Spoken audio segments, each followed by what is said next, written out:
प्रयत्न करीत आहोत,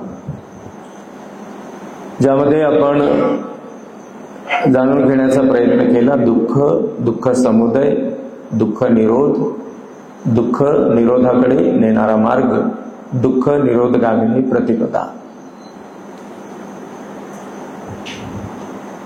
पूर्वी सुद्धा आपण ऐकले, असं म्हटले की त्या काळी तथागतांच्या काळी काही सांप्रदायिक, काही मताचे मतवादी लोक तथागतांना निराशावादी म्हणत असत. परंतु भगवान हे कधीच निराशावादी नव्हते. तथागतांनी मनुष्याला आश्वस्त केले. भगवंतांनी मनुष्याला विश्वास दिला, मनुष्यामध्ये उत्साह वाढविला, मनुष्यामध्ये आत्मविश्वास वाढविला.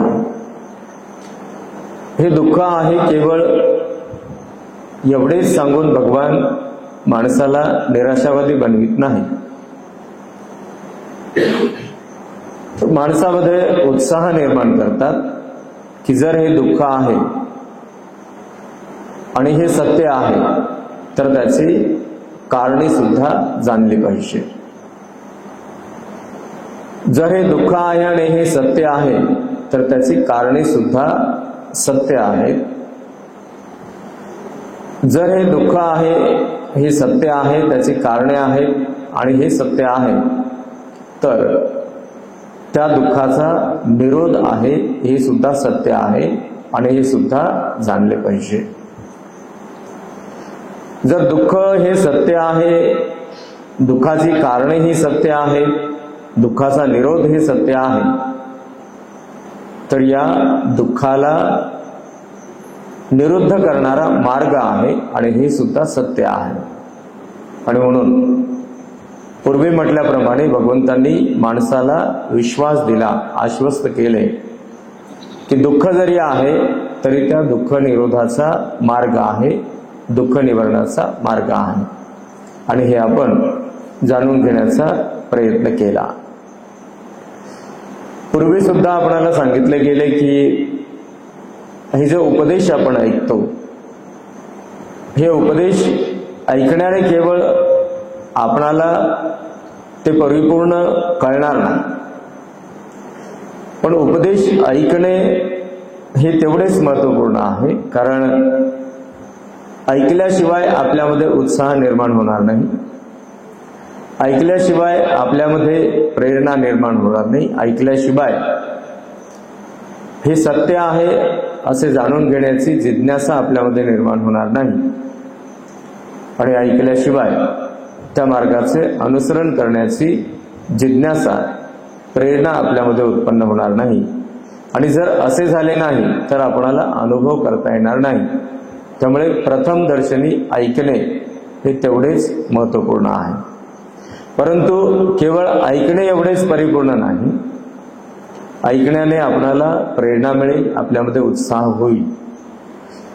ऐकल्यानंतर ते मनामध्ये स्थापित करून सदोदित त्याचे चिंतन मनन करत करत जो उपदेश आपण ऐकतो त्याचा खोल आणि अत्यंत खोल, सूक्ष्म आणि अत्यंत सूक्ष्म अर्थ स्वचिंतनाने जाणून घेणे, आणि जो सूक्ष्म अर्थ जाणून घेतला, जो सखोल अर्थ आपण जाणून घेतला, त्याचा अनुसरणाच्या रूपात अनुभव करणे. म्हणजे मग असे कोणी मानणार नाही की बुद्ध निराशावादी होते किंवा बुद्धांनी माणसाला निराशावादी बनविले. हे सर्व न करता जर कोणी म्हणेल की बुद्ध निराशावादी होते तर ते अत्यंत चुकीचे आहे. मनुष्याच्या सर्वतोपरी उन्नतीचा मार्ग बुद्ध सांगतात. मनुष्याच्या अवनतीची कारणे बुद्ध सांगतात, अधोगतीची कारणे सांगतात, प्रगतीचा मार्ग बुद्ध सांगतात, मनुष्याच्या विकासाचा मार्ग बुद्ध सांगतात. जो अष्टांग मार्ग आपण पाहिला त्यापूर्वी वेगवेगळ्या स्वरूपात दुःखाची व्याख्या आपण जाणली. दुःख कोणत्याही स्वरूपातील असो मनुष्याला अशांत करणारे आहे, अस्वस्थ करणारे आहे, बेचैन करणारे आहे. जेव्हा जेव्हा मनुष्य अशांत राहतो, अस्वस्थ होतो, विचलित होतो, तेव्हा तेव्हा मनुष्य हा अधोगतीला जातो, अवनतीकडे जातो. कारण अशांती ही मनुष्याला बेसावध करणारी आहे, बेहोश करणारी आहे. मनाची विचलित अवस्था ही मनुष्याला अशांत करणारी आहे, अस्वस्थ करणारी आहे. आणि मन अस्वस्थ होण्याने तो मनुष्य बेसावध होतो आणि त्याला सत्य जाणून घेता येत नाही किंवा तो सत्य जाणत नाही. मन हे शांत असावे, स्थिर असावे, यासाठी या अष्टांगिक मार्गाचा अवलंब करावयाचा आहे, ज्याचा प्रारंभ सम्यक दृष्टीने आणि सम्यक संकल्पाने होतो. सम्यक दृष्टीचा अर्थ आपण जाणला, योग्य दृष्टिकोन, अर्थपूर्ण असलेला विचार किंवा अर्थपूर्ण असलेले सिद्धांत. हा दृष्टिकोन एखाद्या मनुष्याला कसा जाणून घेता येईल किंवा धारण करता येईल, तर सम्यक दृष्टीच्या अर्थाने आपण जाणून घेतलंय की जो अकुशल आणि अकुशलाचे बीज जाणतो, जो कुशल आणि कुशलाचे बीज जाणतो, तर एखाद्या मनुष्याची दृष्टी ही अर्थपूर्ण दृष्टी राहते. त्या उलट मिथ्या दृष्टीत पडलेला मनुष्य हा कुशल आणि कुशलाचे बीज जाणत नाही, अकुशल आणि अकुशलाचे बीज जाणत नाही, आणि तो अस्थिर होऊन सैराबैरा जगत असतो, बेहोश असतो, बेसावध असतो. दृष्टीला प्राप्त करून एखादा मनुष्य सम्यक संकल्पाचा होतो, तर त्या मनुष्याला प्रज्ञा मार्गाचे दर्शन होते. प्रज्ञेचा अवलंब करण्याने, प्रज्ञा मार्गाचे अनुसरण करण्याने मनुष्य हा सावधान राहतो. शारीरिक कर्मामध्ये, वचनामध्ये, मनातील विचारांच्या मध्ये आणि व्यवहारामध्ये सुद्धा. जसे प्राणीहत्या हे शारीरिक कर्म आहे, चोरी हे शारीरिक कर्म आहे, आणि व्यभिचार हे शारीरिक कर्म आहे. मिथ्या दृष्टीत पडलेला मनुष्य वेगवेगळ्या कारणांनी प्राण्यांची हत्या करतो. मिथ्या दृष्टी म्हणजे खोटारडेपणाची वृत्ती, खोटारडेपणाचा दृष्टिकोन, चुकीचा दृष्टिकोन. मिथ्या दृष्टीत पडलेला मनुष्य हा चोरी करतो, मिथ्या दृष्टीत पडलेला मनुष्य हा व्यभिचार करतो. कारण तो मिथ्या दृष्टीत असल्यामुळे बेसावध आहे, चुकीचा विचार त्याच्या मनात उत्पन्न झाल्यामुळे तो बेहोश आहे. मिथ्या दृष्टीत पडल्यामुळे मनुष्य हा वाणीचे दुष्कर्म करतो, मनुष्यामध्ये वाणीचे दोष उत्पन्न होतात. चुकीच्या विचारात पडल्यामुळे मनुष्य हा असत्य बोलतो. मिथ्या दृष्टीत असल्यामुळे मनुष्य हा कुणाची निंदा नालस्ती करतो, टिंगलटवाळी चहाडी चुगडी करतो. मिथ्या दृष्टीत पडल्यामुळे मनुष्य हा कोणाबद्दल बदनामीकारक बोलतो. मिथ्या दृष्टीत पडल्यामुळे मनुष्य हा कारण नसताना, प्रसंग नसताना अर्थहीन गोष्टी बोलतो, व्यर्थची बडबड करतो. आणि मिथ्या दृष्टीत पडल्यामुळे मनुष्य हा अर्वाच्य भाषेत बोलतो, शिवीगाळीच्या भाषेत बोलतो. कारण तो बेसावध असतो, अस्थिर असतो, अशांत असतो. असा मनुष्य त्याच्या स्वतःच्या अवनतीचे अधोगतीचे तोच कारण ठरतो आणि त्याच्या अवनतीचे अधोगतीचे कारण म्हणजे त्याचा बेसावतपणा किंवा त्याचे बेहोशपणाचे जगणे. आणि त्याच्या बेसावत आणि बेहोशपणाचे जगणे याचे कारण म्हणजे त्याची मिथ्यादृष्टी. आणि मग सम्यक दृष्टी ही मनुष्याला सम्यक संकल्पाकडे वळविते. भगवान म्हणाले की प्रमादात पडल्यामुळे, प्रमाद म्हणजे दोष किंवा आळस, असंतुष्ट असल्यामुळे, हव्यास असल्यामुळे, चुकीचा विचार करण्यामुळे एखादा मनुष्य हा मिथ्या संकल्पात पडतो आणि तेच त्याच्या दुःखाचे कारण ठरत असते. भगवंतांनी असे म्हटले की जो हव्यासाला सोडून जो मनुष्य अल्पेच्छुक असतो, जो मनुष्य अप्रमादी असतो, निर्दोष असतो, उत्साही असतो, जो मनुष्य स्वतःच्या कर्मामध्ये संतुष्ट राहतो, जो मनुष्य सर्वत्र योग्य असा विचार करतो, तर असा मनुष्य उत्पन्न नसलेल्या अकुशल धर्माला, धर्म म्हणजे स्वभाव, अकुशल म्हणजे अयोग्य, उत्पन्न नसलेल्या अकुशल धर्माला तो उत्पन्न होऊ देत नाही आणि उत्पन्न असलेल्या कुशल धर्माला, योग्य स्वभावाला तो विकसित करतो, त्याच्या कुशल धर्माची वृद्धी होते.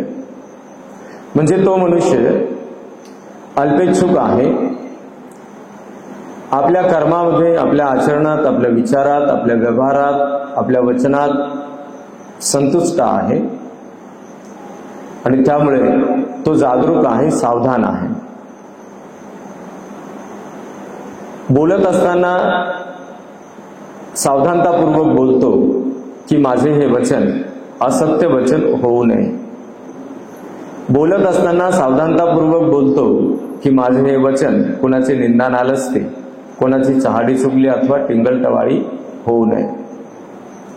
बोलत असताना सावधानतापूर्वक बोलतो की माझे हे वचन कुणाच्या बदनामीचे कारण ठरू नये.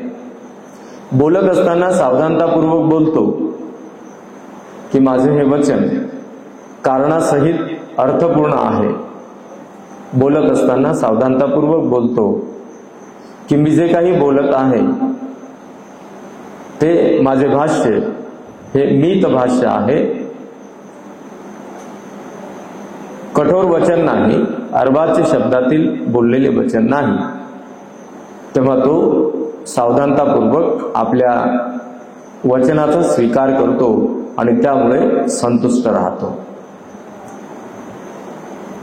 योग्य विचार करणाराच मनुष्य हा याप्रमाणे उत्पन्न असलेल्या अकुशल धर्माला नष्ट करतो, उत्पन्न असलेल्या कुशल धर्माला विकसित करतो, उत्पन्न नसलेल्या अकुशल धर्माला उत्पन्न होऊ देत नाही आणि उत्पन्न नसलेल्या कुशल धर्माला उत्पन्न करतो. कारण तो अल्पेच्छुक आहे, तो सावधान आहे, तो स्थिर आहे, तो संतुष्ट आहे आणि योग्य विचार करणारा आहे. हे सर्व त्या मनुष्यामध्ये जे गुण दृष्टीत पडतात त्याचे कारण तो मनुष्य सम्यक दृष्टीचा आणि सम्यक संकल्पाचा होतो. सम्यक दृष्टी आणि सम्यक संकल्प म्हणजे प्रज्ञा आहे. बुद्ध म्हणाले प्रज्ञेचा मार्ग अवलंब करून कोणीही मनुष्य सर्वतोपरी उद्योगी बनून, उत्साही बनून विकासाच्या दिशेने वाटचाल करतो. जीवितपर्यंत संतुष्टीला धारण करून तो प्रगतीपूर्वक आपले जीवन जगतो. हा विकास आणि ही प्रगती प्रथमदर्शनी आपल्यामध्ये असलेल्या मनुष्यत्वाबाबत जाणले पाहिजे. प्रथमदर्शनी मनुष्य जोपर्यंत आपल्या मनुष्यत्वाचा विकास करत नाही, मनुष्यत्वाचे जीवन जगण्यात तो यशस्वी होत नाही, तोपर्यंत भौतिक जगात वावरत असताना जे उद्योग करतो, जो व्यवसाय करतो, जे कर्म आणि कष्ट करतो, त्यामध्ये यशस्वी होऊ शकत नाही. आणि जर एखादा मनुष्य आपल्या मनुष्यत्वाला जाणण्यात अपयशी ठरला तर त्याचे कारण म्हणजे तो बेसावध आहे, तो बेहोश आहे. एखादा मनुष्य स्त्री असो अथवा पुरुष असो, एखादा व्यक्ती आपल्या मनुष्यत्वाला विकसित करू शकला नाही तर मग मात्र त्याने धारण केलेला स्वीकारलेला उद्योग असेल तर तो उद्योग सुद्धा त्याच्या अधोगतीचे कारण ठरत असते. त्याचा व्यवसाय सुद्धा त्याच्या अधोगतीचे कारण ठरत असते. कारण हा बेसावध असलेला मनुष्य जो उद्योग करतो, जो व्यवसाय करतो, जे कर्म करतो, ते मिथ्या दृष्टीच्या परिणामाने करतो आणि म्हणून ते त्याच्या अवनतीचे, अधोगतीचे कारण ठरत असतं. पूर्वी अनेकदा आपण ऐकत आलो आहोत, प्रज्ञा याचा अर्थ डॉक्टर बाबासाहेब आंबेडकर एका शब्दात सांगतात आणि तो म्हणजे शहाणपणा. शहाणपणा हा कशा प्रकारे विकसित होतो? बुद्ध त्याला सखोल अर्थाने विशद करतात आणि त्याही पुढे चिंतनशील राहून अधिकचा सखोल अर्थ मनुष्याने जाणून घेतला पाहिजे, तर एखादा मनुष्य हा आपल्या अवनतीला टाळू शकतो, आपल्या अधोगतीला टाळू शकतो. भगवान म्हणाले, भिक्खूंनो, हे जे अवनतीकडे, अधोगतीकडे जाणारे लोक असतात, हे सदैव अशांत असणारे असतात, बेसावध असतात. बेसावध असल्यामुळे ते अशांत असतात, अस्वस्थ असतात आणि त्यामुळे त्यांच्यामध्ये मिथ्या दृष्टी अधिक वाढीला लागते. ते मिथ्या संकल्प अधिक वाढवितात आणि मिथ्या दृष्टीच्या, मिथ्या संकल्पाच्या कारणाने ते स्वतःला दुःख देतात, ते इतरांना सुद्धा वाईट वाटणारे दुःख देत असतात. यातून असे कुठेही जाणवत नाही की भगवंतांनी मनुष्याला निराशावादी बनविले. त्या उलट भगवान बुद्ध मनुष्याला आशावादी बनवितात. जगाच्या पाठीवर, आधुनिक जगात किंवा त्याही काळामध्ये जे काही तत्वज्ञानी होऊन गेले, जे काही विद्वान होऊन गेले, ते सर्वच तथागतांच्या सिद्धांताचा, तत्वज्ञानाचा अवलंब करताना आपण पाहतो. जगभरात अतिशय विद्वान असा एक अर्थतज्ञ अलीकडच्या काळी होऊन गेला, ज्याचे नाव अमर्त्य सेन आहे. जगातला प्रतिष्ठेचा पुरस्कार अमर्त्य सेनला मिळतो, नोबेल पुरस्कार मिळतो. त्यावर प्रतिक्रिया देत असताना अमर्त्य सेन असं म्हणतो की बुद्धाच्या कार्यकारण सिद्धांताचा अवलंब केल्यामुळे मला अर्थतज्ञ होता आले, किंवा माझ्या अर्थकारणाच्या सिद्धांताचा आधार बुद्धाचे सिद्धांत आहेत, विशेष करून बुद्धाचा कार्यकारण सिद्धांत आहे.